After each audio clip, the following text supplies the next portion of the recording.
other point. Sir, ये work done to move one coulomb charge from one point to another. Electrostatic force is called potential difference between those two points.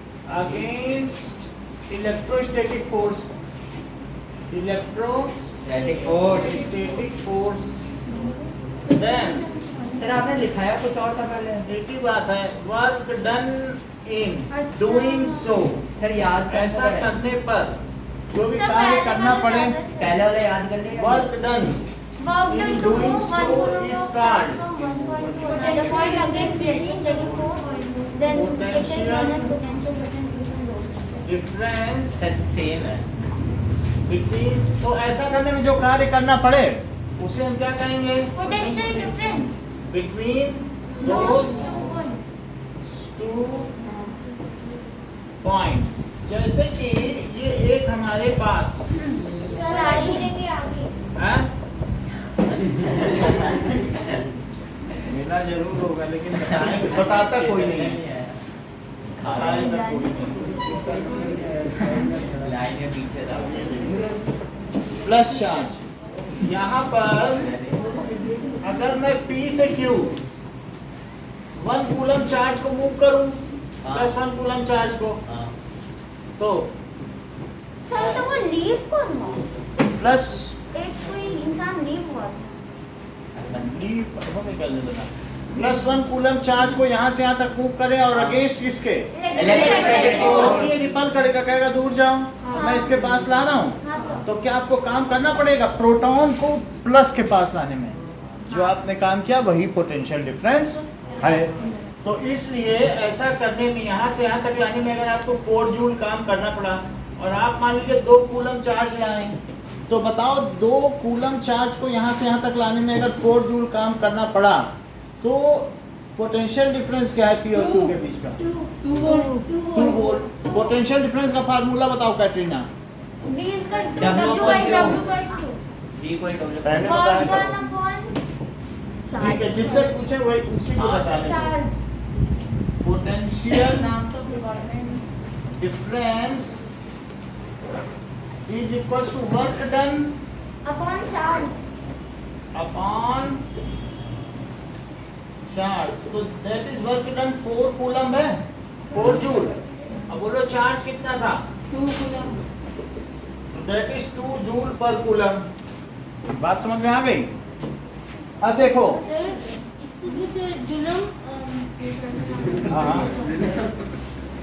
Coulomb per cool.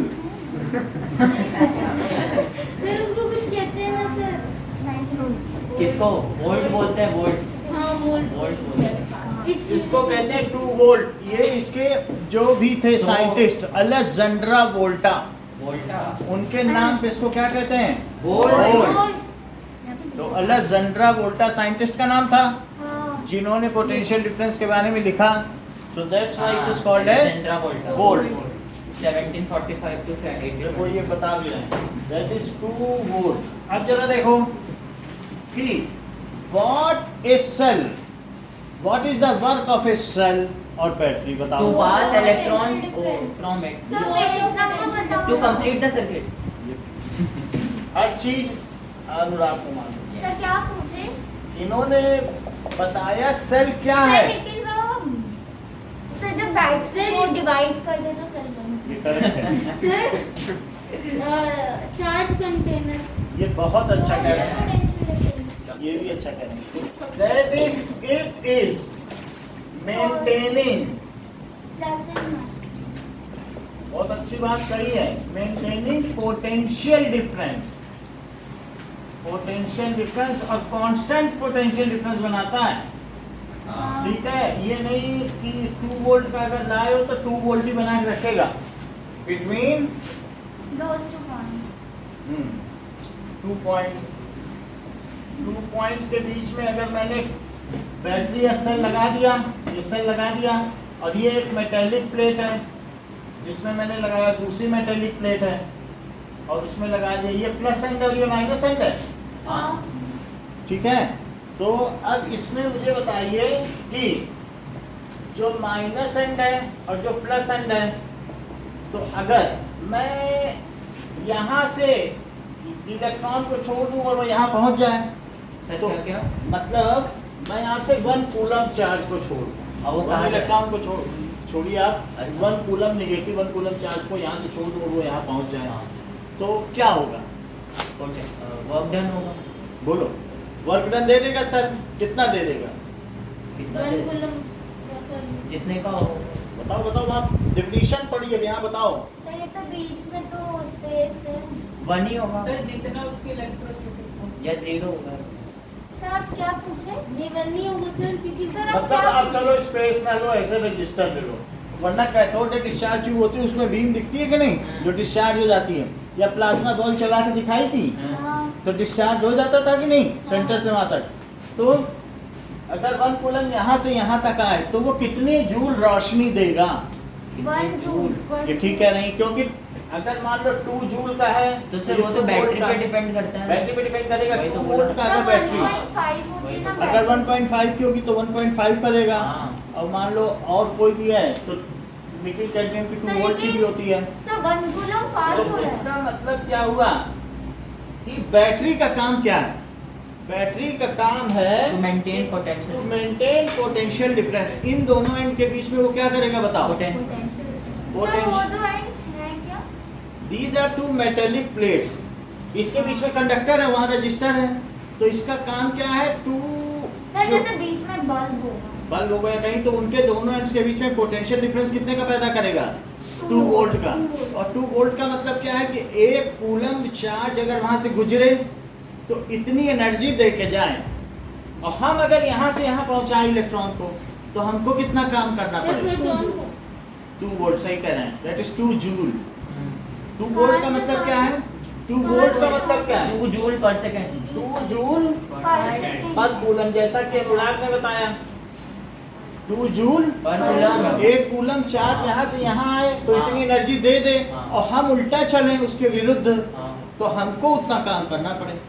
यहाँ लिखा है कि नहीं? हाँ। Work done to move. इतनी बात समझ में आ गई? What is the purpose of cell? To maintain the constant potential difference. To maintain the constant potential difference between 2 Two points. बोलो, बात समझ में आ गई? Constant potential difference between 2 2 points. Points. तो ये इनके बीच में पोटेंशियल डिफरेंस मेंटेन करेगा जब तक ये डेथ नहीं हो जाती। आखिरी कतरा तक जब तक इसमें जिंक और कॉपर मौजूद है तब तक ये इतना देगा, 2 वोल्ट का ही देगा। समझ में आ गई बात कि नहीं? सर लेकिन जिंक और कॉपर खत्म हुए तो होता है। सर मतलब work done is equal to potential difference into charge. Yes, work done is equal to potential difference into charge. जैसे इन्होंने बोला वैसा अब हम क्वेश्चन करें। जाए टेक्स्ट क्वेश्चन देखो। सर लेकिन बल्ब पे तो बहुत बार ऐसा डिम हो जाता है ना। डिम हो जाएगा, जितना वोल्टेज होगा उतना ही होगा। अगर आप 2 वोल्ट से वही बल्ब नहीं जला, सर जैसे हम फर्स्ट टाइम में करते हैं तो बहुत ब्राइट होता है, देन धीरे धीरे वो कम होते जाता है। धीरे धीरे कम हो जाएगा, वो डिके हो जाता है, देर आर अदर हर्डल्स और डिम हो जाते हैं, तो वो समझो डाई करने वाला है। वो Otherwise- आपने जो दिखाया था उसमें भी वो कम हो रहा हो जाएगा, लेकिन ये बहुत दिनों तक एक जैसा देगा, ऐसा नहीं कि रोज डिम होता चला जाए। तो हो अगर रहा था सर। धीरे धीरे मैं इसको करता रहूं तो ये अभी बल्ब सही जलेगा, और फिर धीरे धीरे इसमें क्या होगा, अभी भी 0.5 एम्पियर की करंट दे रहा है। ठीक है, तो इस तरीके से ये देख लो। तो ये जैसे हमारे पास एक इलेक्ट्रिक सर्किट है, इसमें मीटर है, सन है, बल्ब है, तो जब आप स्विच को दबाओगे तो आप इसमें रीडिंग पढ़ो, और प्लस को मैंने प्लस से जोड़ा, माइनस को माइनस से। देख लो, सर देखो अभी कम हुआ ना। ठीक है। सर देख लो कितनी बात समझ में आ गई? Cell maintains potential difference between 2 points. Constant potential difference maintain करके रखता है कि नहीं? बोलो, हाँ। इतनी बात हो गई। अब आगे हम बात करते हैं कि दैट इज ओम्स एग्जाम्पल 12.2।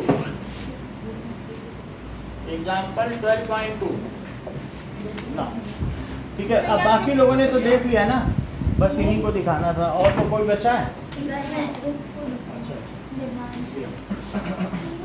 देख लो, इसका मीटर से देख लो, कनेक्टर ये सिंपल सर्किट है। अब देखो 12.2 देखो, example that is how much work is done in moving a charge of 2 coulomb. Sir work नहीं हो हाँ? सर देखो मैं यही बोल रही हूँ सर वो ज्यादा देर दबा के रखे ना फ्यूज हो ठीक गया है. Across 2 points having a potential difference of 2 points. Work done क्या है? सर 24 नहीं पता है. और बोलो V और चार्ज Q कितना पता है? है V और Q सर 24 V और Q 2 कूलम है.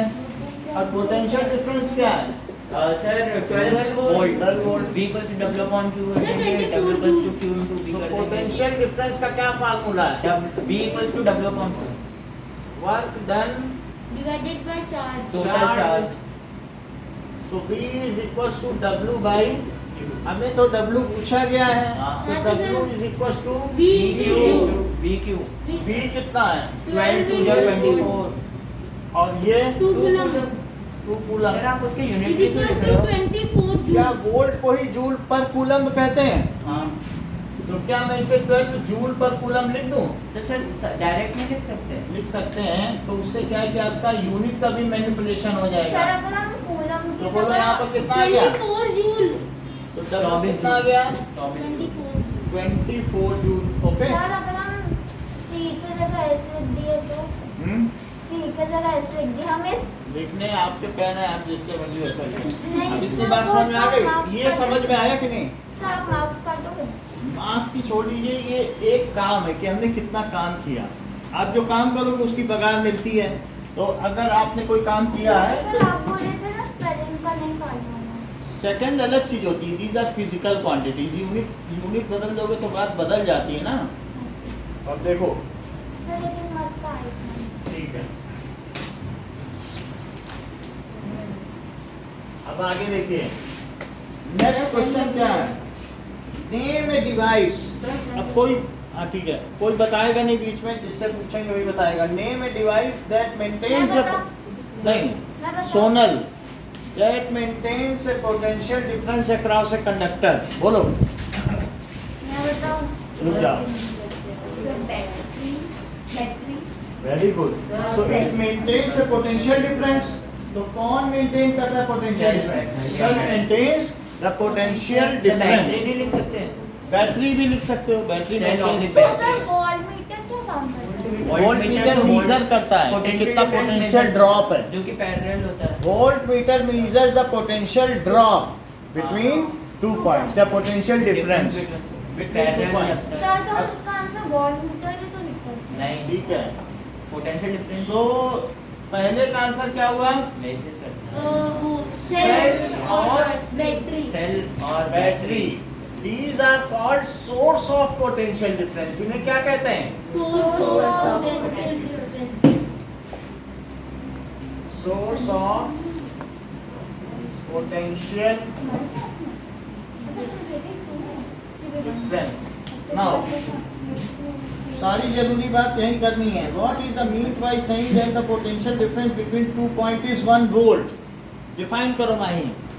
क्या sir 1 volt if 1 joule of work is done to move 1 coulomb of charge from one point to another point against electrostatic force then potential difference between those two points is 1 volt. Katrina. So if 1 coulomb charge is thrown across the cross-sectional area of a conductor in 1 second time जो पूछा जा रहा है आप ampere बताने लगे. खुशी.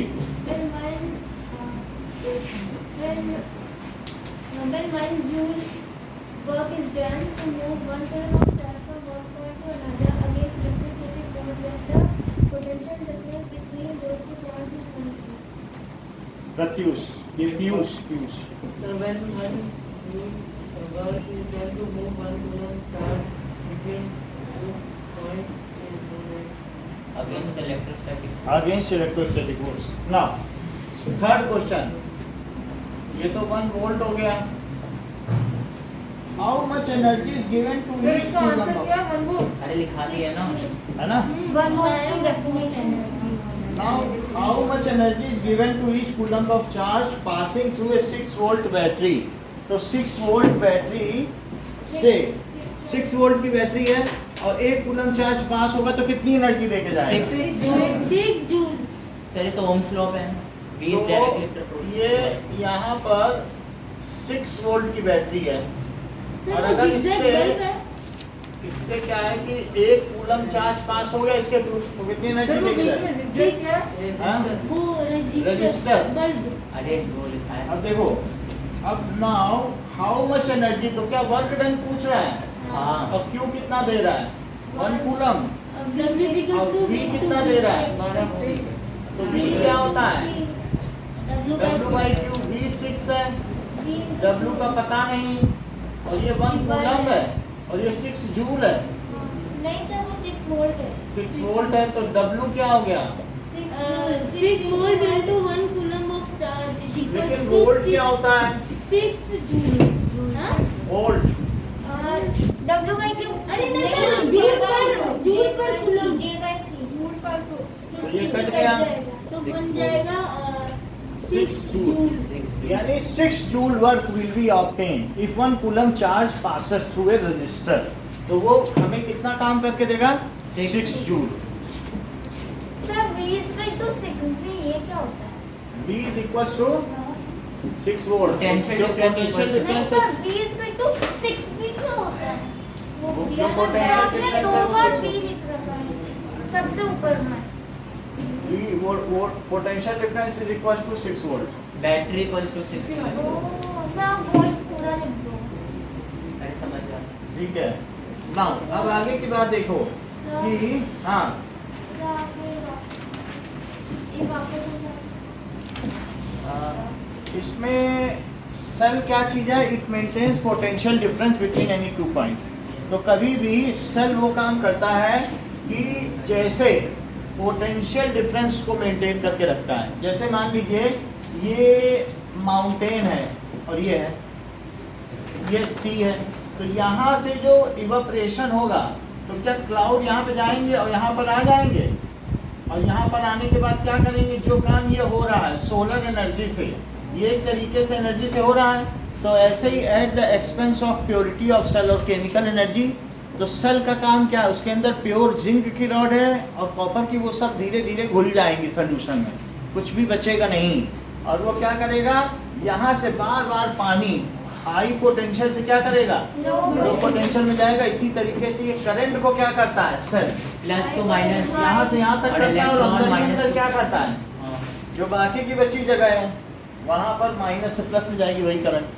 Current inside cell moves from, positive to negative. ये ठीक कह रही हैं, Negative to पॉजिटिव। कैसे इन्हें पता? क्योंकि सर जो वो क्योंकि तो पूरा ही नहीं होगा। पूरा नहीं होगा। Current outside cell moves from positive to negative क्योंकि टर्मिनल इलेक्ट्रॉन उधर और से- inside cell it moves from negative to positive. यही लिखना। So current outside cell, outside cell moves from sir लेकिन इनसाइड में भी अगर हम प्लस To negative. नेगेटिव। तब भी तो माइनस नहीं आएगा।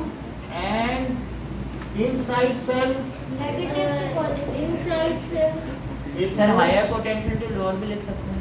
from would it negative to positive terminal. positive terminal। ये बात समझ आ सर गई? इसमें हम सीधा एंड में अगर हम सीधा जूल लिख दे तो चलेगा? लिख देंगे वो जूल वही बाई- चीज है। वो मैं थोड़ा सा भी कैलकुलेशन सिखा रहा हूँ, बाकी तो कर ही दूंगा जिससे यूनिट याद हो जाए। यूनिट का भी मैनिपुलेशन आना चाहिए। अब जरा देखो, so cell maintains a constant potential difference between any two. मैं जिससे ज़्यादा मैं कुछ इसमें नहीं बताना चाहता कि अगर मान लो यहाँ से इलेक्ट्रॉन चले, यहाँ से इलेक्ट्रॉन चले तो यहाँ तक जाने में 2 जूल एनर्जी गंवा देंगे, 2 जूल पर coulomb. If 1 coulomb charge passes from one end to other end of resistor, then they will dissipate। वो कितनी ऊर्जा का क्षय करेंगे? They will dissipate 2 joule of energy। समझ में आया? Sir, In each power cycle of operation, जितनी बार भी जाएंगे, जितने साइकिल ऑफ ऑपरेशन होंगे, अगर 1 कूलम चार्ज यहाँ से पास करेगा हाँ। तो वो 2 जूल एनर्जी दे जाएगा।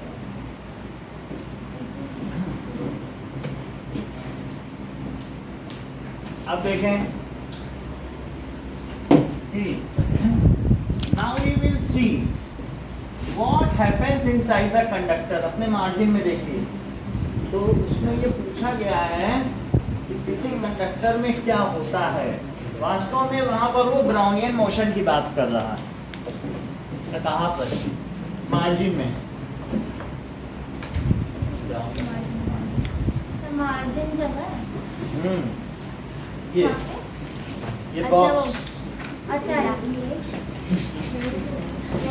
So 201 page. So let us see. That is flow of charge inside a wire.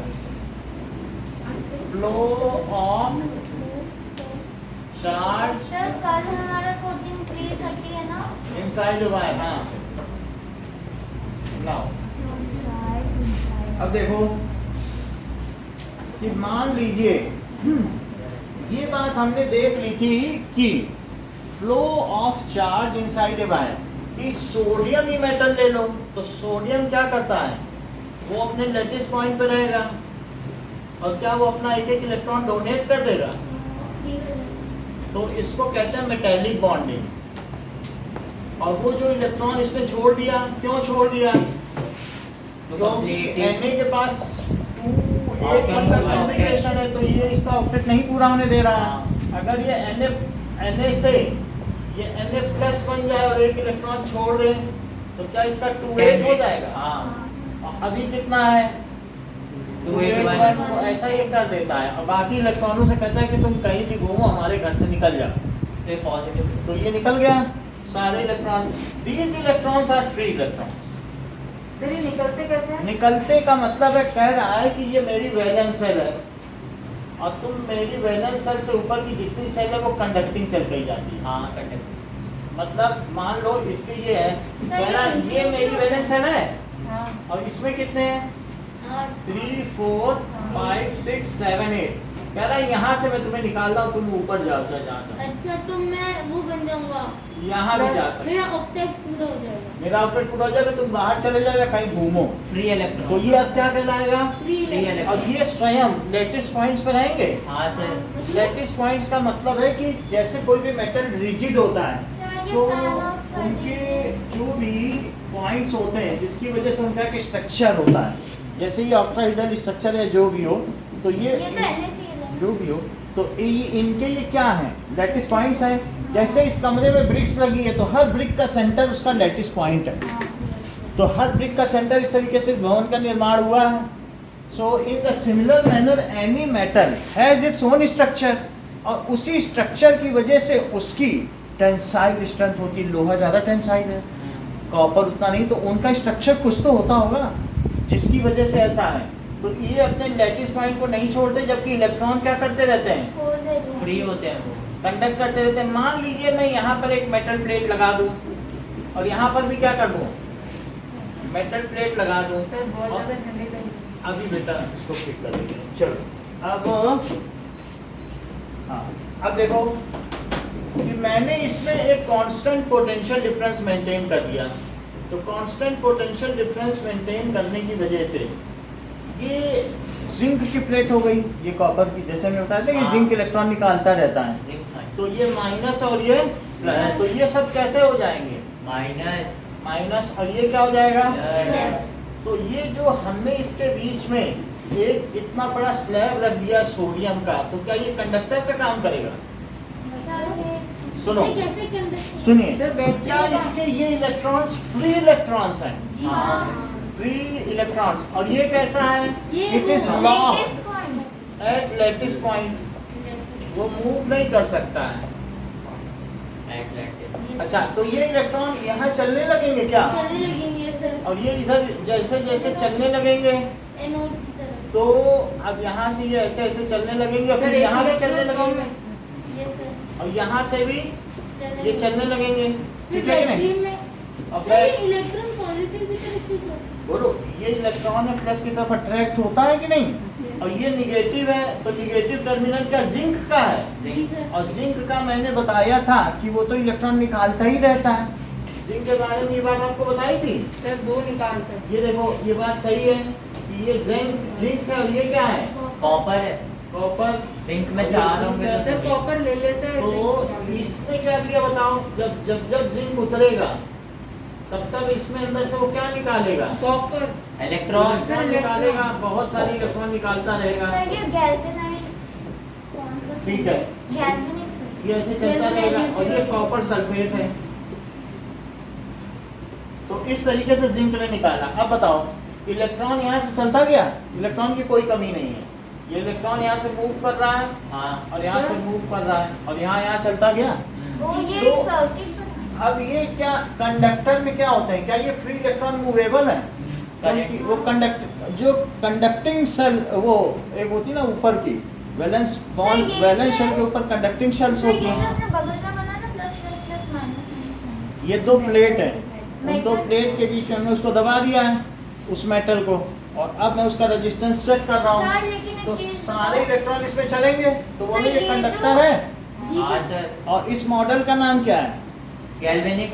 Electron सी, अच्छा हाँ, आपने बनवाया था इलेक्ट्रॉन सी मॉडल। मॉडल। और how many electron contributes towards metallic bonding in case of sodium? मतलब sir 1 ये सही कह रहे हैं, 1 इलेक्ट्रॉन छोड़ा है। अगर कॉपर होता तो कितने कंट्रीब्यूट? सर वो छोड़ते ही दो। और एल्यूमिनियम होता तो 3 कितने कंट्रीब्यूट? तो क्या एल्यूमिनियम ज्यादा टेंसाइल स्ट्रेंथ का है और इसीलिए सारे फ्रेमवर्क और बड़े बड़े बंगले सब एल्यूमिनियम के यूज किए जाते हैं। एल्यूमिनियम में क्या आता है? 3 इलेक्ट्रॉन वो मेटेलिक बॉन्डिंग की ओर दे रहा है। ये वैलेंसी मतलब 3 है। अच्छा दे रहा है। हाँ हाँ सर, एल्यूमिनियम है ना, Al3+। एल्यूमिनियम में क्या है 13, हाँ तो उसने कहा कि 283 283 में 3 दूंगा, तो 3 से वो ज्यादा हो रहता है। क्या रहता है सर ज्यादा? अगर 3 जैसे ये इलेक्ट्रॉन इसको घेरे रहते हैं, घूमते रहते हैं और कैटायन को भागने नहीं देते। अगर 3 बच्चे तुम्हारे तो घेरे रहे और तो तुम्हें भागने ही नहीं देंगे अपने परिवार से, होगा कि नहीं? हाँ सर आगे सर। ये बात समझ आ गई। तो इसी तरीके से इनको भागने नहीं देते पैसों से। हाँ सर ये आप जो बनाए ना इलेक्ट्रॉन, जो वो इलेक्ट्रॉन कौन सा नेगेटिव, तो उसमें वो रिपल नहीं होगा वो? रिपेल नहीं, वो हमने एक स्टील का बना दिया, उसी में सोडियम रख दिया बीच में। सोडियम रखो, कॉपर रखो, अलग अलग मेटल रखो। मैं ये कह रहा हूँ कि मेटल में होता क्या है, हम ये देखने जा रहे हैं। नाउ वी वांट नहीं टू सर, लेकिन यहीं से रिपल हो जाना चाहिए ना, क्योंकि ये तो सारा नेगेटिव है। निगेटिव तो जा तो रहा है, निकल लो के प्लस की ओर। नहीं, तो ये यहाँ से भी तो जा रहा है ना, इधर से। ये source of potential difference maintain कर रहा है, और ये सोर्स ऑफ पोटेंशियल, मान लो ये 2 वोल्ट का है, सुन ले, 1.5 हो जाता है। चलो 1.5 वोल्ट का मान लेते हैं, 1.5 वोल्ट का ले लिया, हाँ सर। ठीक है। तो अब 1 पॉइंट बात ही करते जा रहे हो आप, वो पूरी क्लास डिस्टर्ब हो रही है, सर ठीक है। और अब यहाँ पर देखो 1.5 वोल्ट है, तो ये हायर पोटेंशियल पर है। तुम इसे अगर 5 वोल्ट मानोगे तो इसे कितना मानोगे? 5 ये ठीक कह रहे हैं। कैसे इन्होंने इसे 3.5 वोल्ट माना? क्योंकि वो उनके बीच का डिफरेंस है। ये बहुत अच्छा बताना है। हाँ तो क्योंकि उनके बीच का डिफरेंस 1.5 होना चाहिए, अच्छा सर। फिर चाहे वो कहीं भी हो, हाँ सर। पानी तो उतनी ही धार से गिरेगा। हाँ it is in material that where it lies. Potential difference, जैसे मैं यहाँ से यहाँ उठाऊं पेन को कि यहाँ से यहाँ उठाऊं, काम बराबर करना पड़ेगा, नहीं, होगा, क्योंकि अर्थ का ग्रेविटी का वही अरे पुल है। 5 वोल्ट कैसे तो आया? ये 5 नल अच्छा, यानी इनके बीच का अच्छा। पोटेंशियल डिफरेंस है, इससे ज्यादा मतलब नहीं है हमारा, ठीक अच्छा, है। मतलब कि जो वहाँ पे वोल्ट ये है तो बता हमें दिया। उसे पोटेंशियल डिफरेंस से माइनस करना होगा, वो उधर बचेगा। हाँ, मेरा कहने का मतलब है कि पहाड़ में पानी यहाँ से यहाँ गिरे, या एक कर्नाटक में जहाँ जमीन कम नीचे है, वहाँ गिरे, तो क्या उतना ही तेज धार होगी? क्योंकि अगर हाइट सेम है तो उतनी धार से गिरेगा। तुम पहली मंजिल से दूसरी मंजिल गिराओ या दूसरी से तीसरी, उतनी धार से तो गिरेगा ना। तो इसका ये मतलब नहीं कि रेफरेंस पॉइंट कहाँ है, अर्थ से ऊपर या नीचे। तो उसी तरीके से तुम कुछ भी वोल्ट लिखो, लेकिन ये पोटेंशियल डिफरेंस है। कुछ लोग आसानी के लिए इस प्लेट को 1.5 वोल्ट लिख लेते हैं और इसे 0 वोल्ट ले लेते हैं, तो भी सही। लेकिन हमारे ऊपर से जो लाइन जा रही है वो 220 वोल्ट के पोटेंशियल डिफरेंस पर 2 लाइनें जा रही हैं, कहाँ पे? जितने भी पोल हैं हाँ उसमें एक हाई वोल्टेज की है और एक लो वोल्टेज की। तो वहाँ 220 है, 0 नहीं है, वहाँ पर एक 440 की है और दूसरी 220 की। हाँ, क्योंकि उनका डिफरेंस है। समझ में आ गई बात कि नहीं? तो दूसरे लोग जो 220 पे भी लोग कटैया डाल देते हैं, क्या? ये जैसे 440 वोल्ट है हाई वोल्ट, और ये कितना है? 220 अगर मैं इससे लूं और इससे लूं तो भी क्या मेरा एक बल्ब जल जाए? हाँ चल जाएगा। और वो 220 वोल्ट पर है, उसमें लिखा हुआ है ये देखो, ये हाई वोल्टेज और 220 का डिफरेंस दे रही है सरकार, कह रही हम 220 वोल्ट दे रहे हैं। और जितने भी बल्ब हम ये लाते हैं या कहीं पर भी हम ये खरीद के लाते हैं, इसमें लिखा हुआ है कि भाई 220 पे जलाना, अगर 300 पे चलाओगे फ्यूज हो गया तो मेरी जिम्मेदारी नहीं है, इन्होंने बता दिया। तो अब सब में फिलामेंट होता है, तो जितने भी यहाँ पर है 220 वोल्ट पे चलते हैं। लेकिन हमें पता कैसे सुनो, चलेगा कि कौन सा कुछ लोग यहाँ भी कटैया डाल दिए हैं जॉकी, क्या डाल दिया? जॉकी। जॉकी डालने के बाद एक यहाँ बल्ब जलाया, अब बल्ब जलाने के बाद जो दूसरा एंड है उसको जमीन में ही सिंक कर दिया, गाड़ दिया, तो वो तब भी तो बल्ब जलेगा, क्योंकि क्या पोटेंशियल डिफरेंस अभी भी 220 है, हाँ अर्थ का तो जीरो ही है। तो चाहे इससे ये जला लो, और ये न गलती करना, इससे लेके और एक नीचे लगा दें तो 440 खट खट खट खट खट खट सारे तुम्हारा घर का सिस्टम चला जाएगा। समझ में अच्छा, वो क्या आया? होता है बिल्डिंग के ऊपर वो होता है इलेक्ट्रिसिटी के लिए? वो लाइटनिंग कंडक्टर है, लेकिन हाँ, वो आप तो समझ लेना बात कि मेरे हाँ। पोटेंशियल डिफरेंस का कहने का मतलब क्या है। जो हाँ। दो तार हैं वो इस तरीके से चलते हैं। अब जरा हम देखें नाउ, अर्थिंग करवाते हैं ना हाँ। मेरा कहने का मतलब है कि what happens inside a conductor, conductor में होता क्या? जैसे इलेक्ट्रॉन ही पास हो। ये सबसे पहले जेके ब्राउनी ने देखा, ब्राउनी ने देखा, तो उन्होंने ये बात देखी कि अगर हम किसी भी सॉल्यूशन में या इलेक्ट्रॉन को हम ट्रेवल कराएं तो क्या होता है। नाउ मोशन होता है इलेक्ट्रॉन। ये बात देखी कि मान लीजिए एक स्लैब ले लिया, तो ये इलेक्ट्रॉन मूव कर रहा है, इलेक्ट्रॉन मूव कर रहा है, क्यों मूव कर रहा है? क्या इधर प्लस लगाया था पोटेंशियल डिफरेंस, और इधर क्या लगाया? Minus. When potential difference is applied then electron accelerates. ये क्या करेगा? एक्सीलरेट्स। ऐसा जरूरी नहीं है कि वो सीधा ही जाए, क्योंकि हो सकता है उसके आसपास भी इलेक्ट्रॉन हो, तो वो उसकी वजह से उधर जा रहा हो। अपना पाथवे बात समझ आई कि नहीं? बहुत सारे और इलेक्ट्रॉन्स होंगे, हम एक नहीं मान सकते हैं। वहां पर तो सोडियम भी है, और सोडियम के चारों ओर क्या 10 इलेक्ट्रॉन नहीं है? एक क्या तो वो निकाल उन दिया। 10 से रिपेल नहीं करेगा? वो बचते बचाते निकलेगा कि नहीं? हाँ। ये तो नहीं कि सीधे ही चल जाए, सारे इलेक्ट्रॉन सीधे नहीं चलते। अब जब ये यहाँ गया तो तब तक यहाँ पर एक और इलेक्ट्रॉन इसको मिल गया, और उस इलेक्ट्रॉन से ये क्या किया? टक्कर मारी क्या?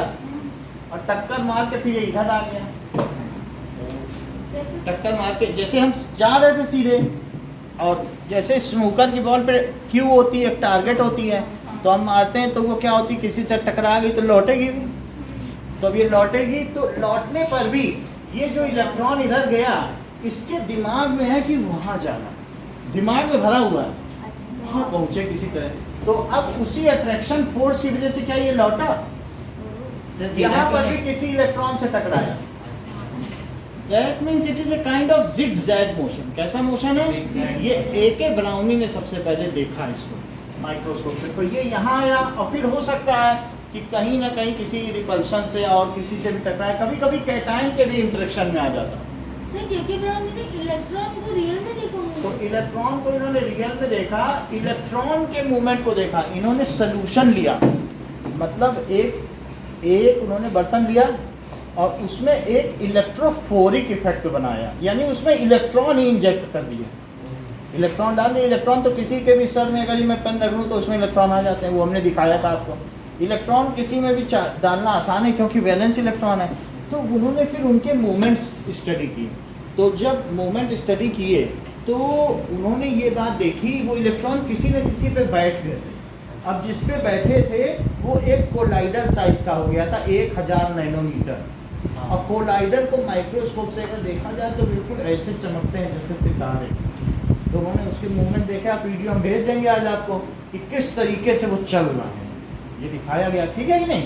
तो वो जब उन्होंने देखा जिगजैग मोशन है हर इलेक्ट्रॉन का, कैसा, क्योंकि इलेक्ट्रॉन क्या दूसरे इलेक्ट्रॉन से नहीं टकराएगा, इतनी सारी ट्रैफिक है, अपनी तरह से थोड़ी नहीं चल सकोगे, तो टकराओगे, फिर इधर आओगे, फिर इधर आओगे। अगर बहुत सारी कैरन की गोटियां हैं, so are these points are not colliding with each other and moving in random manner, so in similar manner there is a zigzag motion. However ये इलेक्ट्रॉन यहाँ फिर से टकरा गया लो, और फिर यहाँ गया, फिर ये फाइनली यहाँ रीच कर गया. तो क्या ये रीच कर रहा है? फिर इसको कितना टाइम लगा? रीच करने में देखो, ये अब इन्होंने असली क्वेश्चन पूछ लिया. इन्होंने बोला सर इलेक्ट्रॉन में कौन सी 3 तरीके की वेलोसिटी होती हैं? हमने तो ऑर्बिटल वेलोसिटी, थर्मल वेलोसिटी और ड्रिफ्ट वेलोसिटी सुना है. तो बहुत बड़ी बात है. इन्होंने यहाँ पर इनका असली क्वेश्चन आता है कि ये किस स्पीड से गया होगा. तो दिस इज, इन्होंने बता दिया असली चीज. अब इन्होंने बता दी ड्रिफ्ट वेलोसिटी. हाँ, दैट इज, जैसा कि माही ने हम सबको बताया है कि 1 mm पर सेकेंड हाँ. से जाता है. बुक में भी लिखा हुआ है, इसी में लिखा है. हाँ सर, लिखा So, हुआ है. Carrying, it is Sir, fan off कर दीजिए ना. So the zigzag motion. अब हम ड्रिफ्ट वेलोसिटी समझते हैं. Sonal, the zigzag motion of electron, free electrons, किनका? Free electrons. zigzag motion of free electrons inside conductor is called, drift velocity. उसको क्या कहेंगे बताइए? Brownian motion. ये बाकी का काम नहीं बताइए. दैट इज, फिर से समझो कि zigzag motion of electron. समझ में आई बात कि नहीं? जैसे कि हम मुंबई CST चले गए, लोकल ट्रेन जहाँ होती है ना, मुंबई CST वहाँ लोकल ट्रेन आती जाती रहती हैं. लोकल ट्रेन आती हैं जाती हैं. मुंबई से क्या ST? Mumbai CST Chhatrapati Shivaji terminal, local ट्रेनें वहाँ बहुत आती हाँ हैं. सर, बहुत. और बाहर का गेट बंद कर दिया गया हो, तो वहाँ के लोग, और तुम आँख बंद कर लो, तो तुम्हें इधर से धक्का लगेगा, उधर से धक्का लगेगा, तुम वहीं घूमते रहोगे. हाँ सर. अगर मान लो यहाँ प्लस माइनस ना लगा होता, तो वो वहीं डोल गई. तो ये ऐसे ही ऐसे बस घूमता रहता. क्या इसका कोई नेट मूवमेंट होता? नहीं सर. तब नेट मूवमेंट होता ही नहीं. वो बस ऐसे ऐसे टक्कर मार मार के घूमता रहता है ना. तो नेट मूवमेंट ना होता, और नहीं तो नेट मूवमेंट भी हो सकता है. तो zigzag motion of free electron within a conductor is called Brownian motion. Sir तो फिर वो It is first seen by A.K. Brownie. जरा इसे लिखें. AK या JK? और there is no net speed. समझ में आई बात आपको? हाँ, नहीं सर. तो पहले लिखो the Zag motion inside the conductor. zigzag motion of free electrons inside a conductor is called Brownian motion. ठीक है? It was first seen. इसे किसने देखा भाई? JK, AK Brownian. JK है? वही मैं पूछता हूँ. चेक कर लेते हैं. JK. ये क्या है? कंफर्म है क्या? हमें तो AK ब्राउनी है बाप जी. ये हाँ सर, AK. हम देख लेते हैं. एक 40. नहीं, देख लेते हैं. AK.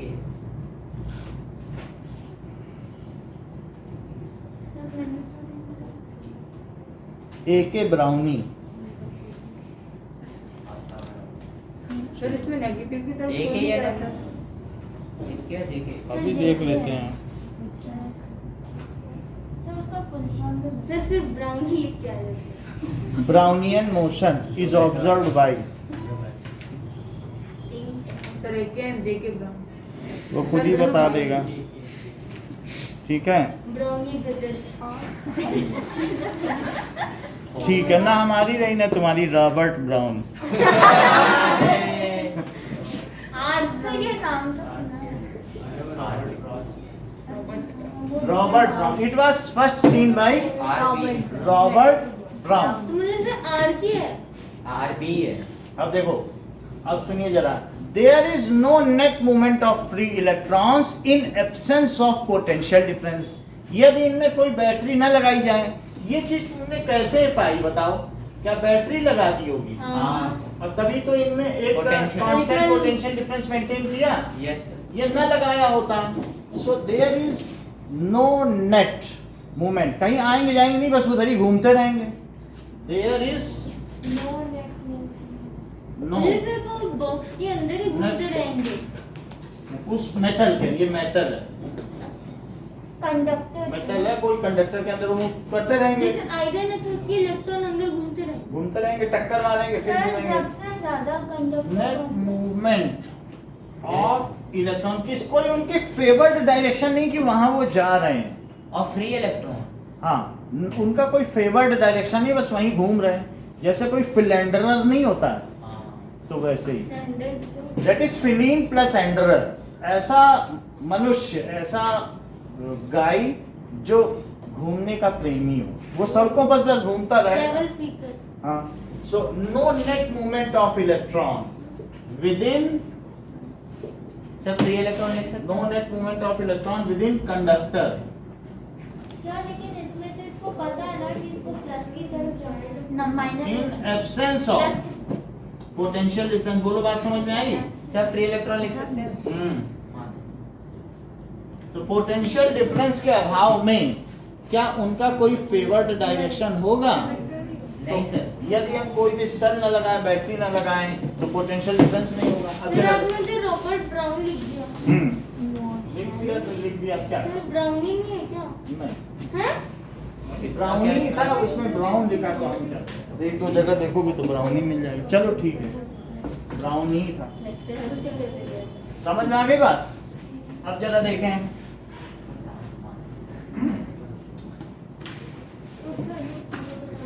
if potential difference is applied, then जैसे तुम ड्रिफ्ट लगाते हो और कील ठोकते हो, तो ड्रिफ्ट लगाने से जो उसके आगे की कील है वो अंदर जाती है। सारा लगाना क्या मतलब होता है? ड्रिफ्ट का मतलब है कि कोई चीज, लकड़ी। एक ऐसा ब्रास का कोई चीज कील पे रख दिया हाँ। और उसी पे हैमर मारा तो सारा जोर किस पर गया? कील पर। किसी भी चीज को ड्रिफ्ट कर देते हैं। जैसे आप इट ड्रिफ्ट समझो, it is a kind of perpetual push. जैसे तुम जा रहे हो कोई तुम जा रहे हो, तुमको कोई लोग कहने चलो चलो, अदृश्य शक्ति तुमको धकियाए लिए चली जा रही है। That is a kind of perpetual push. You could not as certain. लेकिन इसको भी कोई ना कोई कह रहा है इधर भागो इधर भागो, तो सब ये इधर हो रहा है। Everybody was drifted towards Dandi during the salt movement and that drift was Gandhi ji. तो कोई ना कोई सोर्स ऑफ ड्रिफ्ट होता है कि नहीं? तो इस तरीके से दीज आर ड्रिफ्टेड। ये क्या हो रहा है बताइए? Drifted towards positive terminal. So अब देखो, अब हम लिखेंगे व्हाट इज ड्रिफ्ट वेलोसिटी। इनके सवाल का जवाब देने से पहले इन्होंने कहा ऑर्बिटल वेलोसिटी, थर्मल वेलोसिटी और ड्रिफ्ट वेलोसिटी। पहले हम ये देखें। कितने टाइम लगते हैं? ये देखो, बहुत अच्छी बात बताई। ड्रिफ्ट वेलोसिटी, ड्रिफ्ट वेलोसिटी क्या है? If potential difference is apply, battery लगा दी गई। अब क्या कर दिया गया? पोटेंशियल इफ पोटेंशियल कौन से पेज नंबर पे है? डिफरेंस इज से अप्लाइड, गर्मी लग रहा है। जगह इसको नीचे कर देते हैं। तो फैन आपकी तरफ भी कर सकते हैं, जैसा कहना। अभी तो हो जाएगा वैसे। अब सही हो जाएगा। सही है, घुमाने को जाएगा। चलो, if potential difference is applied, then electron moves अरे सर इधर तो आएंगे ना। अंडर, अभी आ जाए, moves under Brownian motion। तो वो ब्राउनियन मोशन में वो किधर चलेंगे? फ्रॉम लोअर पोटेंशियल टू, है कि नहीं? Electron from lower potential to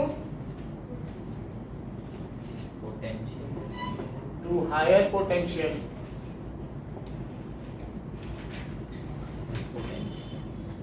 है ना? हाँ। लोग क्योंकि प्लस की ओर जाएंगे कि नहीं, प्लस हायर पोटेंशियल होता है। The net movement of electron in this is called drift velocity. The net velocity of electron in this motion is called, that is drift velocity. अब जैसे मान लो मुंबई सीएसटी के गेट खोल दिए गए, और तुम आंख बंद कर लो, और तुम लोकल ट्रेन से तुम्हें धक्का दे के नीचे उतार दिया गया और तुम आंख बंद किए रहो, लोग धक्का मार के इधर उधर करेंगे और लास्ट में जब आंख खोलोगे अरे हम तो मुंबई CST से बाहर आ गए। तो ये चीज है, ये होता ही है। तुम्हें पूछना नहीं है किसी से रोड, वो धक्का दे दे के तुमको गेट से निकाल देंगे, तुमको कुछ नहीं करना। तो इस तरीके का मोशन समझ में आ गया। मुंबई CST में बहुत गाड़ियां एक साथ रुकती हैं, 7-8 रुकती हैं। हैं? प्लेटफॉर्म अरे एक ही प्लेट स्टेशन होता है। एक ही स्टेशन है मुंबई ऐसे वो CST। जाती है ना सर दादर नगर हवेली वैसे। दादरा नगर हवेली कौन सा है? दादर है वहाँ पे, कोई दादरा थोड़ी। अब ये देखो, in this motion is called drift velocity, ठीक है। Its speed is 1 mm per second। 1 mm हाँ, इट्स सर वो तो मिलीमीटर है। स्पीड देखो कितनी बड़ी बात कही है, हाँ सर आपने एमएम में बता दूंगा ना। तो वही तो लिखा है। 1 mm per second। इनका प्रश्न है कि हम अगर ये स्विच ऑन कर रहे हैं तो ये लाइट 3 घंटे में जलनी चाहिए, अगर ड्रिफ्ट वेलोसिटी से वहाँ इलेक्ट्रॉन गया, वो तो 1 सेकंड। और ये तो तुरंत जल जाती है फ्रैक्शन ऑफ सेकंड में। So when drift velocity is so less, then how as soon as we switch on, ठीक है, the plug, the bulb glows white. बहुत बड़ी बात कही उन्होंने। तो मतलब अगर ड्रिफ्ट वेलोसिटी कम है। Because it has drift velocity electricity. 1 mm में धीरे धीरे पर सेकंड चले, अच्छा और लेकिन ये तो तुरंत जल गई। क्या दूसरी वेलोसिटी लगी ऑर्बिटल में था। जैसा कि इन्होंने बताया कि इलेक्ट्रोमैग्नेटिक वेव्स जो चार्जेस हैं वो 3 × 10⁸ मीटर पर सेकंड से अपना इफेक्ट ट्रांसफर करते हैं। समझ में आई बात की नहीं? जो चार्ज है सन में यहाँ डिफ्लेक्ट हो रहा है, उसका इफेक्ट किस स्पीड से चल रहा है? 3 × 10⁸ 8। तो वो है इलेक्ट्रोमैग्नेटिक इफेक्ट। तो उस स्पीड से वहां हो जाता है। मेरा कहने का मतलब है ये एक इलेक्ट्रॉन है और ये एक इलेक्ट्रॉन है, ये एक इलेक्ट्रॉन है, ये इलेक्ट्रॉन है, ये इसे ठेले तो क्या ये आगे बॉल नहीं रिपेल होते होते पहुंच जाएंगे? हाँ। और आखिरी बॉल क्या उस अपना काम नहीं कर देगी उस रजिस्टर के अंदर, तो वो चली जाएगी, ऐसा होगा। सो इफ सर कैसे समझे? एक बॉल को आगे बढ़ाओ हाँ। तो क्या सारी बॉल नहीं आगे बढ़ेगी? हाँ। कि इसी को ही वहां पहुंचाना चाहते हो? No, टक किया वो भी चली गई आगे, क्योंकि सब रिपेल हो रही है, जैसे चुंबक हो रिपेल करते हुए, और फिर सब एक दूसरे के। तो एक आगे गई तो उसके आखिरी वाली भी तो आगे जाएगी, वो तुरंत पहुंच जाती है। इसलिए हाँ, नाउ अब जरा देखिए, व्हेन ड्रिफ्ट वेलोसिटी, ये क्वेश्चन आता है, इंपॉर्टेंट है। When drift velocity is so less, then how appliance, ठीक है, starts as soon as we switch on the plug.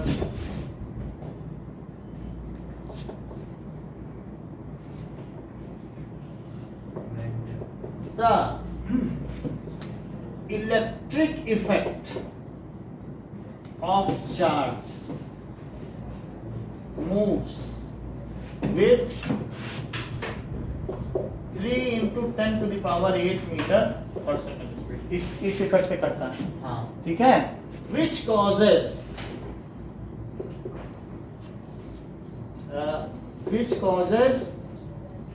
that is no time lag between switching the circuit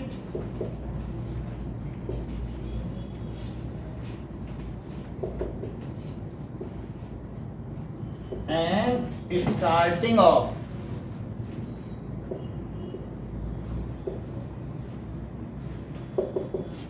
appliance। यानी जो effect है, जो भी किसी भी चीज का इफेक्ट है वो किस स्पीड से चलता है, that is moving with this effect, it is so large. ये कैसा है?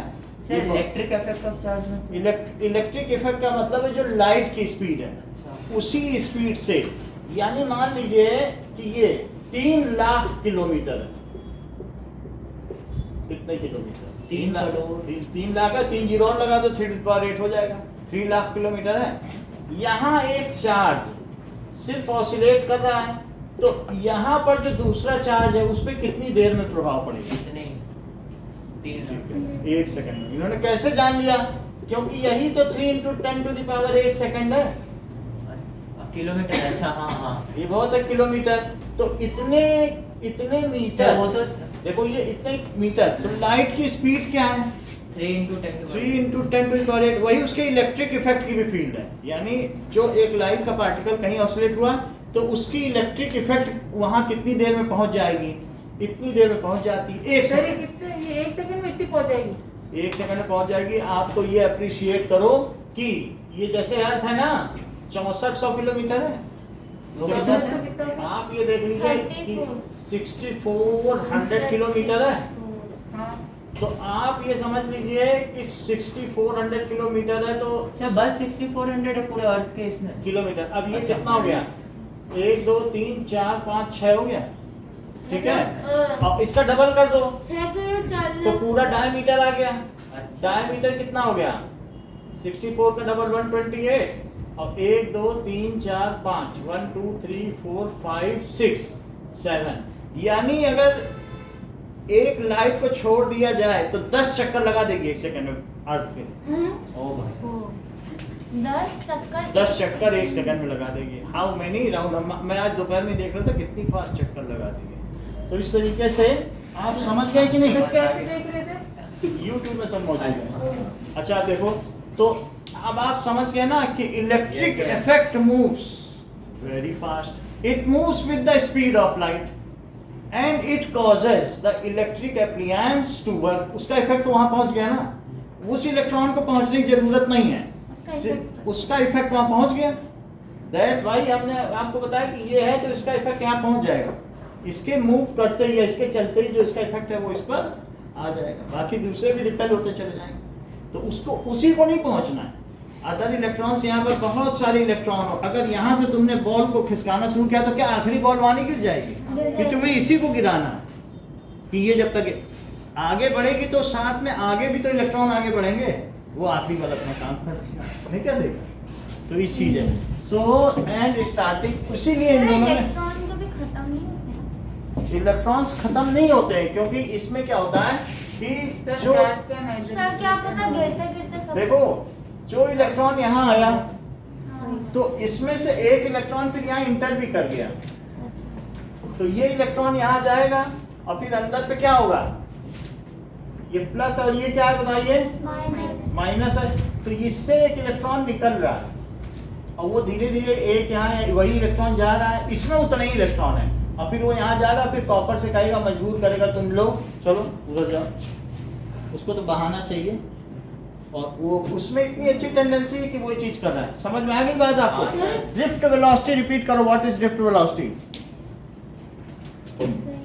याद नहीं तो सवाल भी पूछना है, बताना भी नहीं। बोलो।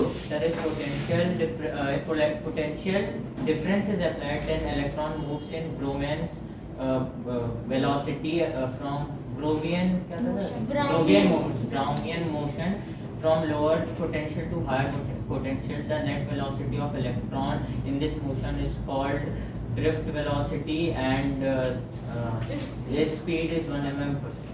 What is Brownian motion? So the बोलिए। The zigzag movement of electron in a metal when potential difference is applied.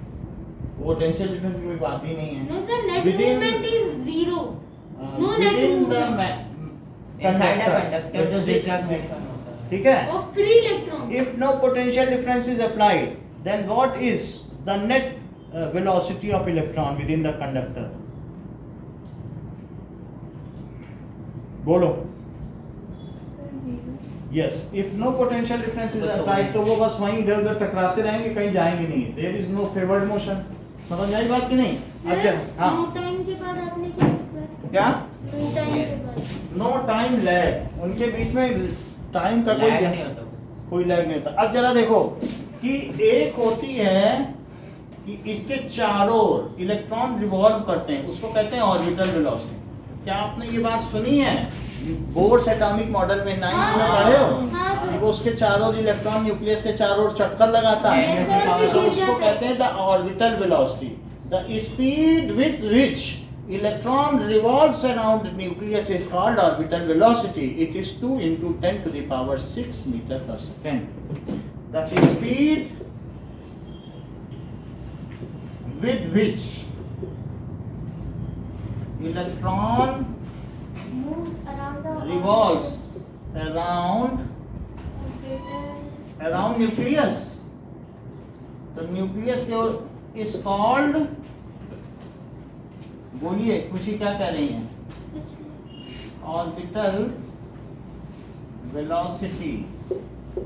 It is 2 into 10 to the power 6 meter per second. Hydrogen के केस के लिए हमने बताया, और दूसरों में बदलती भी रहेगी अलग अलग। अच्छा, थर्मल वेलोसिटी क्या है? Heat. If some material is heated, हाँ। मान लो जैसे ये कोई भी हमने 25 डिग्री सेल्सियस पर रख दिया, तो इसके यहाँ से यहाँ जाने में कितना समय लगा?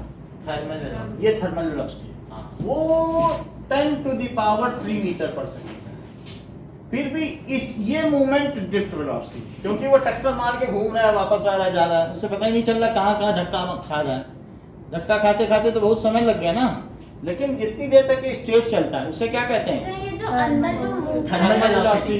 If temperature is increased, then the thermal velocity keep on increasing. जितनी आप स्पीड बढ़ाते चले जाओगे उतनी उसकी इलेक्ट्रॉन की सर थर्मल जैसे वेलोसिटी। आपने बोला था कि जो Na होता है उसका जो लास्ट ऑर्बिट में जो इलेक्ट्रॉन होता है वही बाहर आ जाता है, वो फ्री इलेक्ट्रॉन होता है। तो इसका मतलब उसके उस इलेक्ट्रॉन को देने के बाद उसके पास कोई मतलब टेंडेंसी नहीं रही नेक्स्ट इलेक्ट्रॉन को नहीं, देने नहीं, की। नहीं। तो सर जो भी कंडक्टर है उसके पास सपोज 100 ही सिर्फ Na हुआ, तो सब भेज देंगे तो उसके बाद तो वो इलेक्ट्रॉन देगा ही नहीं। रहेगा नहीं, तो इसीलिए तो सेल लगाया है। तो सेल सेल लगाया तो वापस- उसमें 100 आ जाएंगे। अगर वो 100 वापस देगा आ तो- जाएंगे। सेल में जिंक नहीं है एक तरफ, तो नहीं। जिंक देगा 100 और उधर से वो कॉपर पे चले जाएंगे। उन्हें तो अपना लूप पूरा करना है। जैसे समझ आई बात कि नहीं? वो उसके गए कॉपर में और जिंक में सप्लाई की, जिंक सप्लाई कर रहा है ना। Sir, orbital एक है ना? और बता दें। Orbital velocity, that is the speed of electron between two successive collisions within the conductor. मतलब दो लगातार होने वाले संघट्टों के बीच में इलेक्ट्रॉनों का जो वेग होता है उसको उस चीज का क्या कहते हैं कि तापीय वेग कहते हैं। और ये उस कमरे के या वायुमंडल के तापमान पर निर्भर अरे सर, मैं तो करता orbital है। पूछ रहा हूँ। यही बात है। The speed of electron between two successive collisions, two successive, इससे यहाँ तक के बीच थर्मल है ना? थर्मल है। सर, orbital orbital पूछ रहा हूँ पूछ सर। रहा है। हाँ? ऑर्बिटल और speed of electron when it revolves nucleus, In its octet. सही है। ये भी लिख लें, ऑर्बिटल वेलोसिटी तो लिख दी ना हमने। हाँ, सर। इसमें क्या पूछ रहे हैं? हाँ, सर सर। इनमें फर्क क्या है? Speed of electron revolves around two such इस यहाँ घूम रहा है तो उसकी ऑर्बिटल वेलोसिटी वो कभी रुकेगा ही नहीं। सर न्यूट्रॉन और प्रोटॉन है ना? Speed of electron Sir, drift भी हो successive. Between- वही ना sir, zigzag. टू सक्सेसिव, हाँ वही है। जिगजैग मोशन ब्राउनियन मोशन है, लेकिन अगर उस जिगजैग मोशन में ये जैसे जिगजैग मोशन है और आगे भी बढ़ रहा है क्या, बढ़ रहे sir. ये जो आगे बढ़ना है यही ड्रिफ्ट वेलोसिटी। अच्छा, किसी चीज की ओर अच्छा। बढ़ना. किसी की चीज की ओर बढ़ना, ना बढ़े तो ड्रिफ्ट वेलोसिटी नहीं है।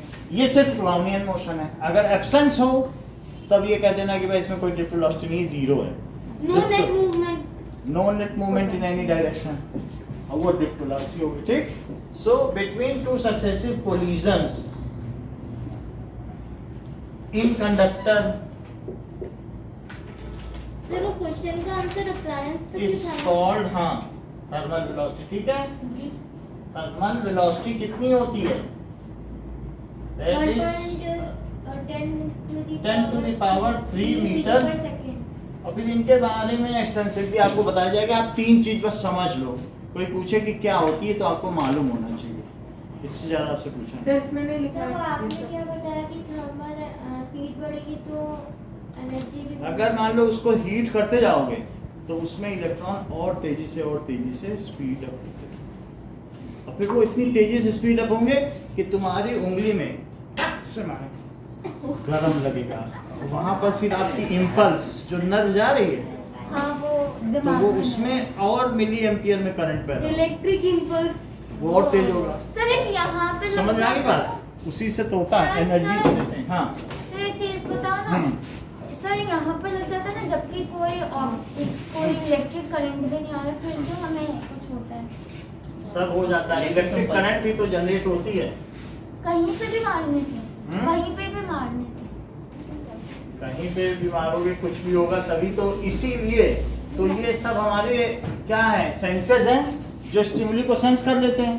हाँ, इलेक्ट्रिक इम्पल्स। और नहीं तो अगर सेंस ना कर पाते, अगर वो करंट नहीं पैदा कर पाते तो क्या उन्हें सेंसेस कहा जाता सर है? लास्ट का भी नहीं कर। बोलो बात समझ में आ गई? हाँ उनके डेंड्राइट वहां एंड हो रहे हैं। अब चलें नाउ, अब हम बात करते हैं कि ओम्स लॉ। V और I के बीच में डायरेक्टली प्रोपोर्शनल होता है। तो जॉर्ज साइमन ओम ने तो दिया। मैंने पढ़ा। जॉर्ज, फिर ये वो साइमन का कोई वंशज नहीं है? देख लो कितनी बड़ी बात कह दी कि सर ये पहली बार न्यूटन्स लॉ ऑफ मोशन के बाद मैं ओम्स लॉ पढ़ रहा हूँ। कितनी बड़ी बात है।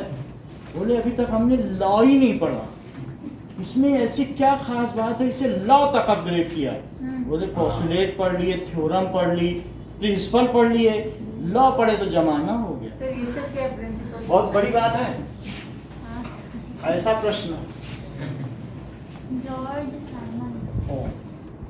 मतलब कुछ लोग अलग अलग बताते हैं कि पॉस्टुलेट, पॉस्टुलेट हो गया, फिर उसके बाद क्या होता है, प्रिंसिपल भी हो सकता है और थ्योरम भी हो सकती है, और फिर उसके ऊपर क्या होता है, लॉ। लॉ। और लॉ और एक्सियम की एक ही है। फिर लॉ के ऊपर क्या और होता है? Postulate hypothesis. हाँ फिर यानी needed to इस be proved सबसे theorem। सम्मान किसे मिला, लॉ और एक्सियम। और सबसे निचले दर्जे पे कौन है, Postulate। पॉस्टुलेट है बोहर के। बोहर्स के जो वो एटॉमिक पॉस्टुलेट्स है ना, एटॉमिक थ्योरी, हाँ। वो पॉस्टुलेट्स हैं। और डाल्टन की भी एटॉमिक थ्योरी एक पॉस्टुलेट ही है। अच्छा वो थ्योरी है, अब उसके ऊपर प्रिंसिपल होता है। सर प्रिंसिपल में कौन सा? प्रिंसिपल का मतलब होता है Which कि needed to अभी be proved। जैसे आर्किमिडीज प्रिंसिपल है कि कोई चीज है तो तैरेगी, है ना। लेकिन लॉ में कोई इट हैज जीरो एक्सेप्शन, ना अभी तक उसका कोई अपवाद मिला है, ना आगे कभी एक्सेप्शन मिलेगा। अगर न्यूटन ने लिखा है कि इस पेन को गिराओगे तो नीचे ही गिरेगा, तो नीचे ही गिरेगा। फिर अगर मून पे गिरे और तो क्या? एक्सियम, एक्सियम क्या चीज है, एक्सियम कहलाता है कि Law। बिल्कुल उसका भी कोई अपवाद नहीं। जैसे सूखी लकड़ी में आग लगा तो जलेगी, पूछ लो 4 आदमी से कि क्या जलेगी, जलेगी। एक्सियम ऐसी चीज है, it is self evident truth, need no proof. Axiom जैसे है, if equals are added to equal, if two things are equal to same thing then they are equal to one another. क्या? तो ये तो था इस है ये? 8 थे। 9th में है, तो इन दोनों की एज अगर इनके इक्वल है तो आपस में नहीं इक्वल है। कैसे? If two things Are equal are equal to same thing Then equal to then one. These are equal to one another. ठीक है, Sir, these are, if equals are added to equal then resultant is equal, if equals are subtracted from equal Then then result. Results are equal. समझ आए, ये सब axiom है, इनमें अपवाद नहीं है। किसी से प्रूव कराने के part is Part of lesser than the whole, हाँ। या whole is greater than the part। Sir ये भी लॉ? एक्सियम है, इसे प्रूव नहीं करना फिर पड़ेगा। part में पूरा और किधर आ गया? पूरा अपने हिस्से से बड़ा होता है। पूरा अपने हाँ पूरा whole is greater than Its द part। Part. This is whole, ये होल पिज्जा है, अच्छा होल तो बोलो होल बड़ा है कि इसका पार्ट पार्ट बड़ा है। Whole whole is greater than the, बोलो एक्सियम है। तो ऐसा ही सम्मान न्यूटन्स लॉ को मिला है। और वही शिवम ने आज बोल दिया सर ओम्स का क्या लॉ है, प्रिंसिपल, और वो नहीं बहुत बड़ी बात बोली कि इसे लॉ कैसे माना। अच्छा ये देखो, सर न्यूटन ने सिर्फ इतना कहा कि जो चीज नीचे गिरेगी वो नीचे जाएगी। देख लो न्यूटन के लॉ इनको मालूम है, क्योंकि न्यूटन का ग्रेविटेशनल भी लॉ हो गया। आप मतलब बहुत बड़ी बात इन्होंने बोल दी, बोले कि क्या सर 11 ये 9th में जो हम बुक पढ़ते रहे वो पूरी न्यूटन की ही लिखी हुई है। हाँ। नोटिस है, अब देखो और कोई नहीं देख पाया। तभी तो मुझे मिली है पूरे ये देखो मतलब Newton's gravitation, law of motion, linear motion सब न्यूटन ही लिख के गए। पूरी एक किताब ही दे दी न्यूटन को, चलो 9th पढ़ाओ। उसमें बायोलॉजी तो थी। लो। मतलब फिजिक्स जितनी पढ़ी वो क्या है, और 11th में भी जो बुक पढ़ोगे वो पूरी न्यूटन की है। एक बुक न्यूटन को दे दी गई समर्पित। अब हम आगे पढ़ें तो ओम्स लॉ क्या है। ये 8वें के टीचर थे स्विट्जरलैंड में। तो 8वें? हाँ, 8th क्लास। तो इन्होंने और 10th का syllabus ये बोला, ये देखो इन्होंने अपने तरफ से बताया कि सर अगर पानी ज्यादा भर दिया जाए, समझ आई बात की नहीं, तो इससे निकलने वाली वाटर करंट ज्यादा होगी। हाँ, डायरेक्टली प्रोपोर्शनल हो गया। If gravitational potential is high then the water current is more। ये से ज्यादा तो इसी तरीके से इन्होंने बताया अपने प्रिंसिपल को कि सर ऐसा होता है। उन्होंने इनको नौकरी से निकाल दिया, बोला ये तुम क्या बकवास कर रहे हो, ऐसा होता है। उन्होंने कहा सर होता है। If more potential difference is applied, observe कैसे किया? ये देखो प्राइवेट स्कूल में लगा होगा जैसे कैंपर का नल खोल लिया पानी भर के, देखो ज्यादा था आ रही और इतना रखा। अच्छा ये बोल रहे हो। भाई उन्होंने कहा इफ ग्रेविटेशनल पोटेंशियल है और वाटर करंट है, सो अगर वाटर का ग्रेविटेशनल पोटेंशियल हाई रखा जाए, mgh हाइट है, हाँ, तो वो भी तो करंट क्या वाटर करंट ज्यादा होगी। अब इन्होंने यहाँ भी बोला मैं 2 सेल लगा रहा हूँ सर, तो इसके बीच में ये जो कंडक्टर है ना, ये कंडक्टर एक ले लिया कोई भी कॉपर का या कुछ भी, बोले कि ये एल्युमिनियम ले लिया, बोले सर इसमें करंट तेज बह रही है, और अगर मैं 2 सेल ले रहा हूँ एक की जगह तो और तेज बह रही है और डबल हो गई। तो बोली ये सब गलत बात है, ऐसे ही अफवाह मत फैलाओ, बच्चों को गलत शिक्षा मत दो। इन्होंने कहा कि the current flowing through conductor is directly proportional to volt potential difference applied across conductor. अगर मान लो ये भी लगाया 4 का तो होगा। यहाँ पर मतलब कुछ ना, इनके बीच का पोटेंशियल डिफरेंस कितना होगा, वोल्ट मीटर लगा दो। हाँ, ये जैसा कि शिवम भी बता रहे हैं कि V होगा, वे कैसे बता रहे हैं, इन्हें कैसे मालूम, हो सकता है उन्हीं के ही वो उनके एंसेस्टर हों, नहीं बता रहे हैं। ये जैसे बोल रहे हैं कि करंट ज्यादा होगी, अब उस समय ना वोल्ट मीटर ना मीटर, वो जो इसमें करंट थी उसको जीभ से टच करके देखते, हाँ ये ज्यादा है, जब ये मैंने लगभग acid और डबल base को भी है, जीभ बहुत से बड़ी touch बात करके है। देखते हैं। मतलब वो जो उससे तार से करंट आ रही है, बॉडी नहीं सेंस कर सकती, लेकिन 1.5 वोल्ट का जो जीभ में टच होने से शॉक लगता है, उससे वो हो जाता था। तो लेकिन उनके टीचर ने उनकी बात नहीं मानी, नौकरी से निकाल दिया, लेकिन वो हतोत्साहित नहीं हुए, 2 साल तक अपना काम जारी रखा और ऑक्सफोर्ड को भेजा। 2000 मतलब जो साइंटिस्ट का कन्फेडरेशन होता है, ऑक्सफोर्ड ने बोला कि आप हमारे यहाँ आइए और रिसर्च करिए, ये आपका सही पाया गया है। और फिर इतना सही पाया गया कि इनके लॉ को ओम्स लॉ बोला गया, और जो कंडक्टर इनके नियम का पालन करते हैं उनको ओमिक कंडक्टर बोला गया। हम भी कर रहे हैं। यानी जो कंडक्टर इनके नियम का पालन नहीं करते उनको नॉन ओमिक कंडक्टर। अब जरा देखें इन्होंने बोला क्या, ये देखें, समझ गए? और ऑक्सफोर्ड यूनिवर्सिटी में भी चले गए। तो इसमें कोई टेम्परेचर का भी तो जरा सर चेक मुझे करें। डिक्शनरी आती है। So let us state Ohm's law, और ये भी देखें कि ओम्स लॉ का ग्राफ क्या है, ओम्स लॉ का डायग्राम क्या है, और ओम्स लॉ क्या है। अब आगे का जो भी है सब ओम्स लॉ ही है। अभी तक तो हम लोगों ने इधर उधर की बातें की, बैट बट अभी क्या आएगा, that is Ohm's law. Ohm's law. इसका सर, सिंबल इसका पता है सर मुझे। सर्किट भी बनाते हैं। ओम्स का सिंबल पता है। लो इन्हों हाँ, ओम सब का वो- होता है, ओम्स लॉ का क्या होता है? ओम का, ओम ओम का का। होता है। वो तो सभी हम लोग सब वो बचपन resistance से का- पढ़े हैं।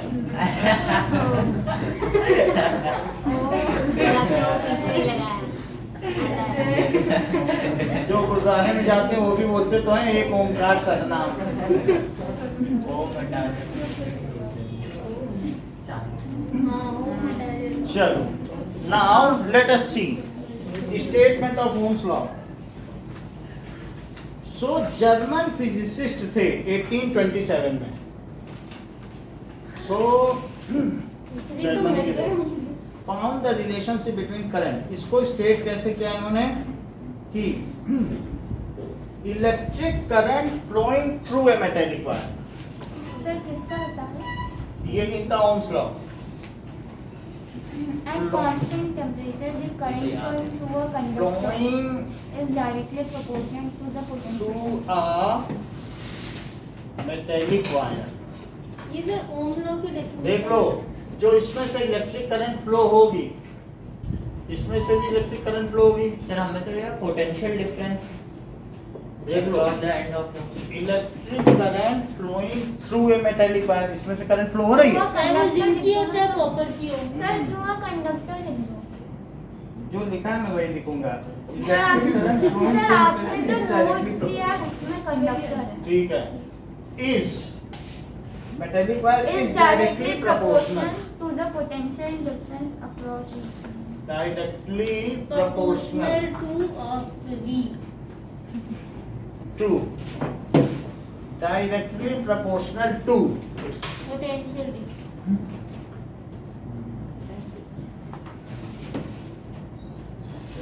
the potential difference, the potential difference, sir ये ओम्स लॉ की डेफिनेशन है। नहीं ओम्स लॉ है, to the potential difference applied across its end, हमारे सेल बुक में अलग है। यही है। सर इसमें तो the potential difference across the end of the given metallic wire in its ends sir बस वो लिखने applied का तरीका। across its ends provided its temperature remains the same, At constant. provided its temperature, sir ठंडी लगी। okay। Sir हम book वाला ही वो लिख सकते हैं। अभी मैं देखता हूँ Wording- कहाँ से आप देख रहे हो। सर ये देखो ना, सर पास में तो किताब है। उसी बुक से हम भी लिख रहे हैं कहाँ से। सर ये देखो, the potential difference be across the end of the given metallic wire in an electric current is directly proportional to the current provide the temperature. चलो वही हमारी बुक में बता हुआ है, बस वही चलती तो है। सर ये भी मैं हाँ लिख सकते हो, electric current flowing through a metallic wire. आपके में किससे पूछा है? सर वो The potential end देख लो, सुन लो कि वास्तव में इज डायरेक्टली प्रोपोर्शनल, वो कह रहा है वी डायरेक्टली प्रोपोर्शनल टू आई, हाँ और लेकिन हम कह रहे हैं आई I- डायरेक्टली। ये ज्यादा अच्छा है क्योंकि आई प्रोपोर्शनल है। क्या इस टोटी से बहने वाला पानी उसके प्रोपोर्शनल नहीं कितना भरोगे, हाँ कि तुम्हारा ये पानी प्रोपोर्शनल है कि कितना बह रहा है, नहीं उसकी सर, वजह से ये बह रहा सर है। लेकिन सही तो दोनों होगा ना, जितना सुन लो, पानी को एक होता है कॉज, एक होता है इफेक्ट। तो मतलब कॉज है, जितनी तेजी से हिट करोगे उतनी तेजी से बॉल बाउंड्री जाएगी कि नहीं जाएगी। जितने तेजी से बॉल आएगी उतने अगर- तेजी से हिट करेगी। वो ये भी तो सही है। एक कॉज और इफेक्ट का भी इसमें रिलेशन है कि आपने पोटेंशियल डिफरेंस अप्लाई किया तो करंट वही कि नहीं। सो इलेक्ट्रिक करंट, जरा सुन ले एक बार, फिर आप जो Electric कहेंगे हम current आप सारी बात मानेंगे, आप सुन ले हमारी बात। इलेक्ट्रिक करंट फ्लोइंग अक्रॉस ए मेटेलिक कंडक्टर, है ना, इज डायरेक्टली प्रोपोर्शनल कि तुम कितनी बैटरी लगाते हो, किसके प्रोपोर्शनल है। नहीं It is directly proportional to potential difference across it से applied across the ends of conductor provided the temperature remains constant। क्यों कहा गया? क्योंकि क्या तुमने थर्मल वेलोसिटी नहीं पढ़ी है? थर्मल वेलोसिटी में क्या वो बहुत तेजी से जाएगा अगर स्पीड टेम्परेचर बढ़ा दोगे, और तेजी से जाएगा तो क्या बहुत ज्यादा कोलिजन करेगा, और ज्यादा कोलिजन्स करेगा तो ज्यादा कोलिजन्स की वजह से वो अपनी जगह जाने में देर में पहुंच पाएगा।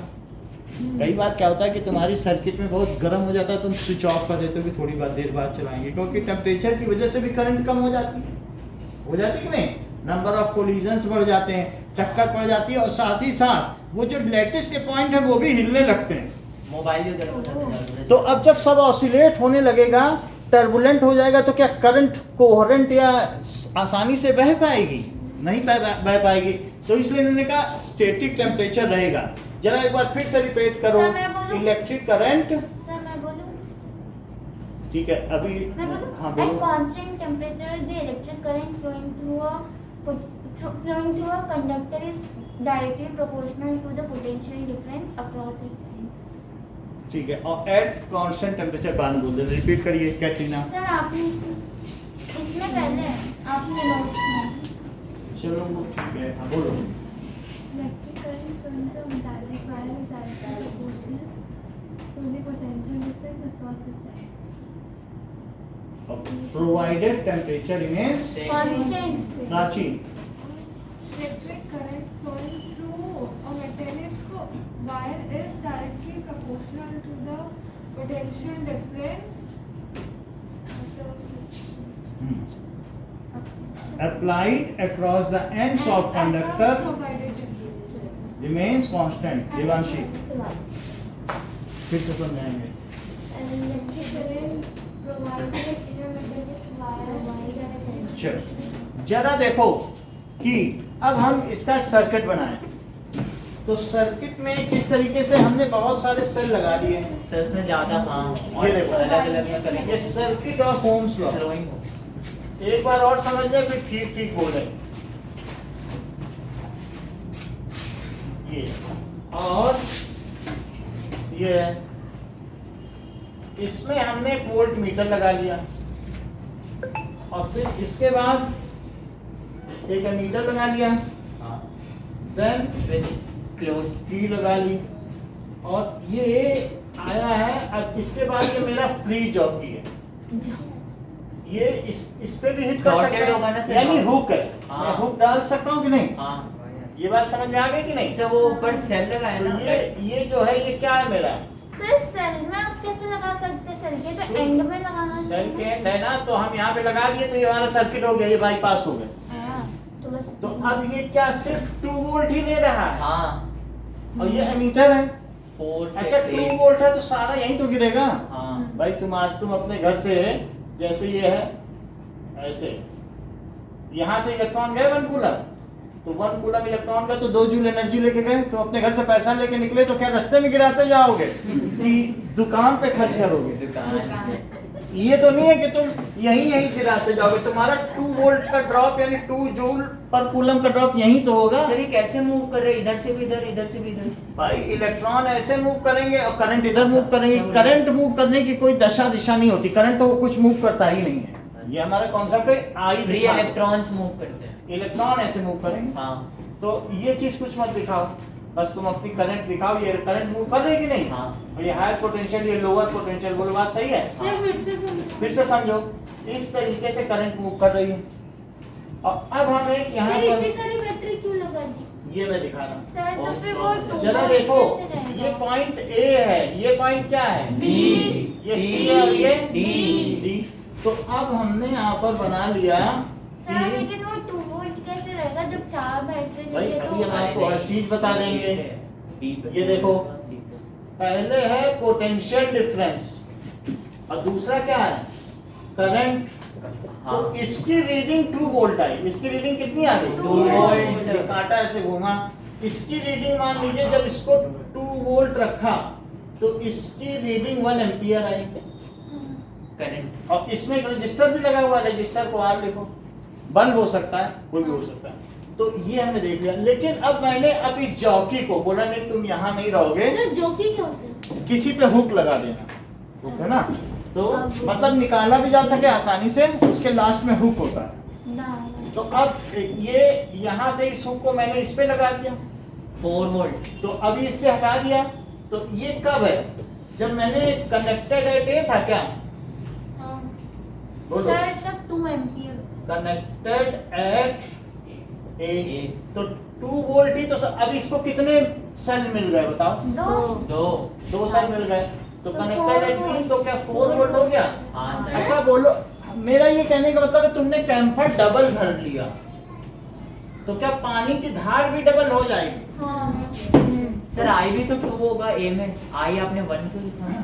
जो भी हो, वो तो इस टोटी पे है ना, कुछ बदमाशी करके पतली टोटी लगा देते हैं। अच्छा तो इस पे वो रेजिस्टेंस पे निर्भर करता है, जाने ही न दे उस सड़क से, वो गली इतनी पतली हो जाए तो वो मतलब कितनी करंट फ्लो करेगी। आपने बहुत सारा वोल्टेज लगा दिया, अब उसमें मान लो लकड़ी पे लगा दिया 10,000 वोल्ट, कह रहे हो जा तो 2 ही इलेक्ट्रॉन रहे हैं, लकड़ी पे 10,000। हाँ 10,000 लगा दिया कि कुछ तो फ्लो करेंगे, 2 ही इलेक्ट्रॉन जा रहे करें तो आई तो बहुत होना चाहिए, तो कैसे होगा? अलग अलग मेटल पे जो जितना फैसिलिटेट करेगा उतना जाने देगा। ऐसा नहीं कि सब एक जैसा नहीं जाने देते हैं। It is all depending on register material पर होता है। तो तुम 220 वोल्ट लगाते हो और नाइट बल्ब पे टिमटिमाता रहता है, क्यों? वो जाने नहीं देगा अपने उसमें से। तो वो उस टोटी पे निर्भर कर रहा है कि कितना पानी जाने देगा। अब जरा देखो 4 वोल्ट लगाए तो कितनी करंट होगी? 2 एम्पियर। यानी ये डबल किया, वहां सर देखो अगर पानी डबल कर दिया नल तो जो क्या है- डबल पानी? सर अगर टैप जितना पतला आप सुनिए हमारी बात, लेवल डबल कर दिया तो क्या पानी डबल नहीं हो जाएगा? सर ये क्या ऐसी बात है सर? टैप भी तो फिर different- निकाला जाएगा आपको स्कूल से अगर ऐसी बात नहीं है तो। हाँ बोलो सर क्या आपने कहते? बोला था डायरेक्टली प्रोपोर्शनल हाँ। होगा। नहीं सर सपोज इतनी सर क्या बोलते हैं, मतलब उसका हाँ। जो स्पेस है वो कम हो जाएगा तब कैसे? क्या space? जो टैप होता है तो ना टैप की रेजिस्टेंस है ना, हम ये नहीं कह रहे कि 1 सर एम्पियर टैप भी पतला होता है। वो कुछ नहीं मतलब है। तुम 1 एम्पियर की जगह 0.5 भी मानना चाहती हो तो मान लो, वो तुम्हारे ऊपर। अच्छा ये हमारे को हाँ, हम हम तो अगर बस- रजिस्टर डबल लेंथ का कर दें तो क्या 0.5 एम्पियर करंट ना हो जाए? पता नहीं। हाँ, हाँ। रजिस्टर अब बहुत पतला है, इतना टोटी लगा दो, हाँ। तुम उसी टोटी से अपने यहाँ सिंचाई करो और फिर कौन हम ये टोटी घंटा घंटा तक ले जाएंगे वहाँ से। अब घंटा घंटा तक टोटी ले जाओगी तो वहाँ टुप टिप टुप टिप पानी गिरेगा, क्या वहाँ उसी फोर्स से गिरेगा? तो जितनी लंबा रजिस्टर होगा वो पानी को जाने देगा, नहीं। वो तो उतना हर्डल, उतनी प्रतिबाधा उत्पन्न करेगा। बात समझ में आई? It is the hindrance offered to the flow of charge is called register. हाँ तो जितने अगर लंबा तार ले लोगे टंगस्टन का तो ज्यादा वो करेगा। वो बात समझ में आई? हम ये नहीं कह रहे कि 1 एम्पियर लो, तुम कितना लेना चाहते हो उतना ले लो, लेकिन जब ये डबल करें तो डबल वो कर भी देना। डबल होगा। ये कहने का मतलब टोटी नहीं बदली, हम तुम अपने मन की टोटी ले लो। सर ये कुछ और बोल लो। नहीं जो भी बोलना चाहते हैं हम समझा रहेंगे, नहीं तो कन्विंस होगी, क्योंकि ये बेसिक लॉ है, हम आगे बढ़ेंगे नहीं जब तक समझ नहीं आएगा हाँ, आपको। सर, आ गया। मतलब मेरा कहने का मतलब जितना भी पानी निकल रहा है, मतलब वो बड़ी कितना- टोटी लोगी अगर तुम कम रेजिस्टेंस लोगी तो क्या ज्यादा पानी नहीं आएगा? हाँ हाँ और अगर तुमने बहुत पतला वो ले लिया, ज्यादा रेजिस्टेंस ले लिया तो कम पानी आएगा। हाँ। है बात कि हाँ नहीं? सर, एरिया लेकिन में। जितना पानी आएगा लेवल डबल करने पर उसका डबल वाटर करंट होगी। बोलो है बात सही कि नहीं? हाँ। बोला नहीं समझे? ये- आ गया। तो अगर यहाँ पर मैंने 1 एम्पियर ले लिया, से इट इज 1 तो एम्पियर, नीचे भी 2 एम्पियर। तो ये 2 एम्पियर ये डबल किया। अब इसके बाद आप क्या करें? वो सी पे लगा दे। लो ये पहले से ही जानते हैं, इन्होंने कहा सर कि अगर मैं लूं ही नहीं कुछ तो C पे 6 सही है। वोल्ट जाएगा। 6 वोल्ट सही बोल रहे हो। ये देख लो, बाहर ये सब हम बोला लोग ना। ये हमारे माइंड में भी नहीं था जो माही ने बोला, लेकिन अब हम लिख लेते हैं। सब बोलो ना। इन्होंने कहा कि मैंने कोई भी सेल नहीं लिया, है बात? यानी इन्होंने कहा ABCD है, E भी करो सन। अरे कह रही कि मैं लूं ही नहीं। हाँ क्या कह रही हैं? लो ही नहीं नहीं। तो 0 वोल्ट और 0 तो ये C पे कर दिया, तो 0 वोल्ट है क्या? अरे C और 0 एम्पियर। सर एक और बॉक्स देखा सर बना मैं दे। दिखा। एक और बॉक्स बना सर दो। C में कैसे 0 0 0 ये क्या है बताओ? सर E में होगा ना, E में होगा ना। सर कनेक्टेड कनेक्टेड है। बात समझ में आ गई? चलो कोई बात नहीं, इससे पहले लिख दें। अब ठीक लग रहा है? जिसमें फील गुड है वो जैसा बोले, देखो भाई जो हाँ हाँ ये सही। पैसा देगा उसी के बाद मानी जाएगी। अरे सर हमने भी दिया। आप भी दिए, आप भी होगा आपकी बात। सर C बताओ। अब ये यहाँ क्या लिखे? पोटेंशियल। और ये और ये इलेक्ट्रिक करंट। और ये V by I, V by I, W। इसी को रेजिस्टेंस कहते हैं। रेजिस्टेंस तो रो L बाई होता है वो ना। वही बोल देंगे वोल्ट पर एम्पियर या रो। अब जरा देखो, इन्होंने कहा कि हमने किस पे कनेक्ट किया बताओ? A पे कनेक्ट किया तो 0 वोल्ट है क्या? हाँ और B पे सी और D ई E। तो इन्होंने 5 चीज बताई हमको, इन पांचों पर आप कनेक्ट कर दें। हाँ तो अब जरा देखो यहाँ पर कितना है? 6 वोल्ट। 6 वोल्ट है। कैसे? 2 वोल्ट 2 वोल्ट क्या ये सीरीज में है, सीरीज में जुड़ते हैं, तो वो 3 वोल्ट उतने ही रहते हैं, बस वो ज्यादा देर चलेगा। 3 एम्पीयर तो ये 3 एम्पीयर है। और बोलो अगर 8 वोल्ट कर दिया जाए 4 एम्पीयर लो लो 4 एम्पीयर हो गया। तो बताइए मुझे कि आर यहाँ तो कुछ नहीं किया जा सकता, 0/0 डिफाइन नहीं है, लेकिन ये देखो 2 और 1 2, तो आर कितना हुआ 2 वोल्ट अपॉन 1 एम्पियर, तो दैट इज क्या 2 वोल्ट पर एम्पियर, सर सब में कुछ कहता भी है so that is 2 ohm 2 ohm. Sir सब में 2 है। चेक कर लेते हैं, ऐसे मैं कैसे बता दूं। अरे से डी निकाल दो ना, 2 ओम 8 माइनस 7। अरे सब में 2 ओम आएगा। हाँ क्योंकि डिफरेंस 2 का ही है। देखो 6 वोल्ट अपॉन 3 एम्पीयर 2 तो क्या ये ओम 2 वोल्ट पर एम्पियर है, सर सब में 2 ओम लिख दो ना। तो ये आर हो गया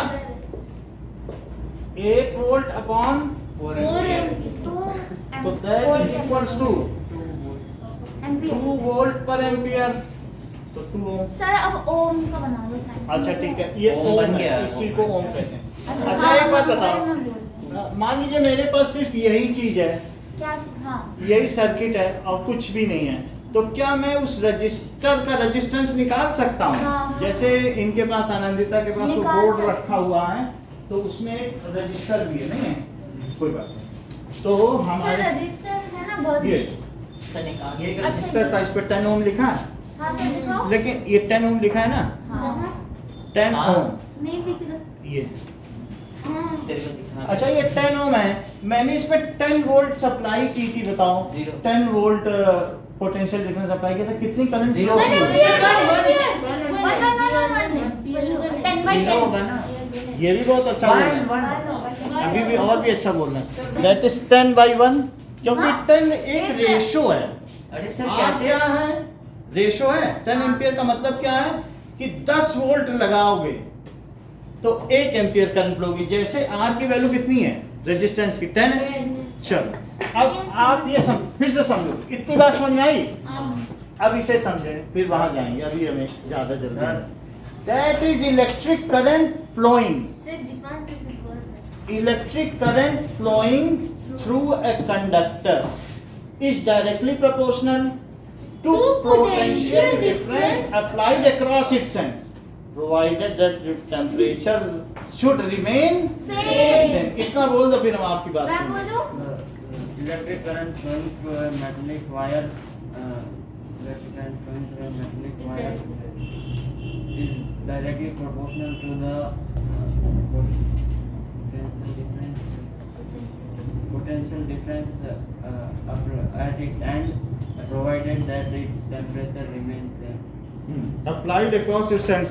So ये बताओ I अभी सुनते हैं, I is proportional to V है, हाँ तो क्या V is proportional to I है? ये सर हाँ कहीं आई जगह तो- रेजिस्टेंस ले भाई कहीं तुम ये तो नहीं समझ रहे हो कि किसी भी ब्लॉक पे ज्यादा फोर्स लगाओगे तो वो ज्यादा तेजी से उसकी वेलोसिटी चेंज होगी, एक्सीलरेशन। फिर ये तो एक्सीएन है। तो एक्सीलरेशन बहुत ज्यादा होगा, तो क्या Directly फोर्स proportional प्रोपोर्शनल है एक्सीलरेशन के? हाँ। तो हम प्रोपोर्शनलिटी कांस्टेंट m नहीं लगा हाँ, देते, m m मास के ऊपर भी है, उसमें R क्योंकि लगा देंगे। भारी पत्थर को करोगे तो भला क्या एक्सीलरेट करेगा, और मोती को करो ऐसे वो भागे उछल जाएगा। तो ये तो मास पे भी है, इसी तरीके से यहाँ भी क्या है, प्रोपोर्शनलिटी कांस्टेंट नहीं होना चाहिए। हमने कहा ठीक है भाई करंट प्रोपोर्शनल है, लेकिन हाँ। कितनी होगी ये इस बात पर भी कितनी निर्भर resistance? करेगा कि टोटी का डायामीटर कितना है।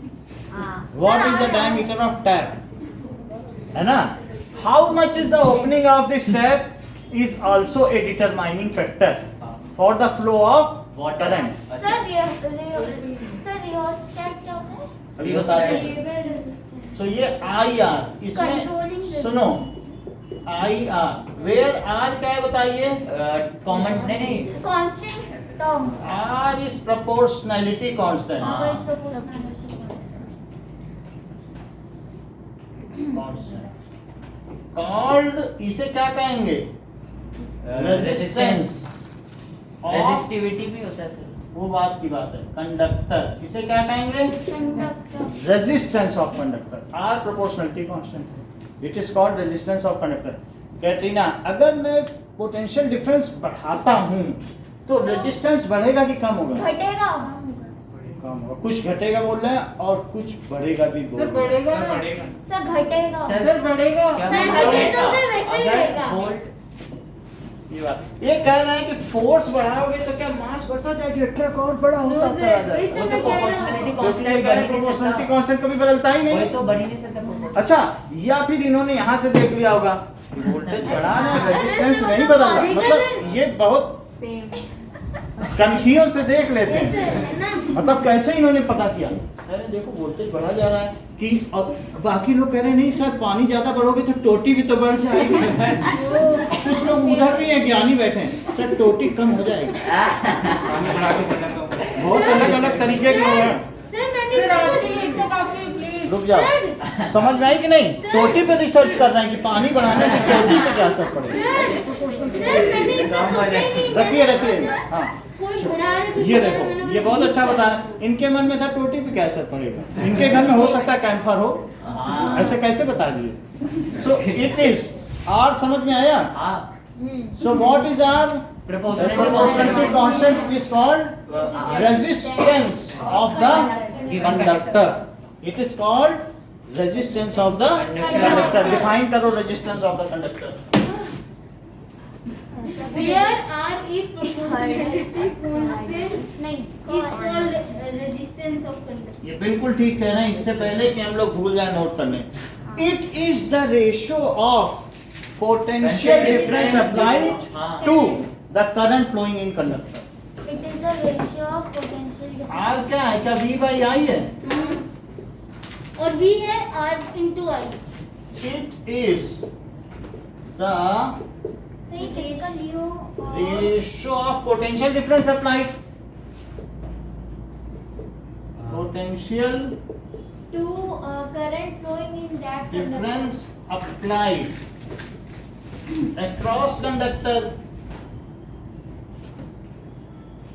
It is the ratio of Potential difference applied across conductor and किसका किसका ये रेशो है?